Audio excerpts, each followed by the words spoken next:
எதிர்காலத்திற்கான மறுபெயரே போராட்டம். இன்று மனதில் தோன்றும் ஆசை நிறைவேறவில்லை என்றால் இதயம் அது எப்போது கிடைக்கும் என்று போராடும். கனவு என்று நனவாகும் என்று மனம் சதுராடத் துவங்கும்.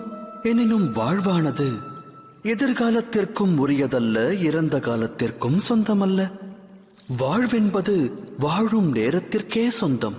அதாவது நிகழ்காலத்தின் அனுபவம்தான் வாழ்வின் அனுபவம். மனித இனம் இதை அறிந்திருந்தும் சத்தியத்தை ஏற்க மனம் மறுக்கிறது. ஒன்று முடிந்தவை பற்றி எண்ணி மனிதன் மனம் நோகிறான், இல்லை இனி நடக்கவிருக்கும் எதிர்காலம் குறித்தெண்ணி மனம் வேகிறான். இறுதியில் வாழ்வை தொலைக்கிறான். ஒன்றை உணர்ந்தால் நன்மை விளையும். நடக்கவிருப்பதை கணிக்க இயலாது, நடக்கப் போவதை உருவாக்கவும் முடியாது. நடப்பதனைத்தும் இனிமையானதென்று மகிழ்ச்சி கொண்ட மனதோடு வாழ்ந்து வருங்காலத்தை எதிர்கொள்ளலாம். நிகழ்வது முன்னரே நமக்கு தெரிந்தால் பின் வாழ்வில் சுவாரஸ்யம் ஏது? சிந்தித்து செயலாற்றுங்கள்.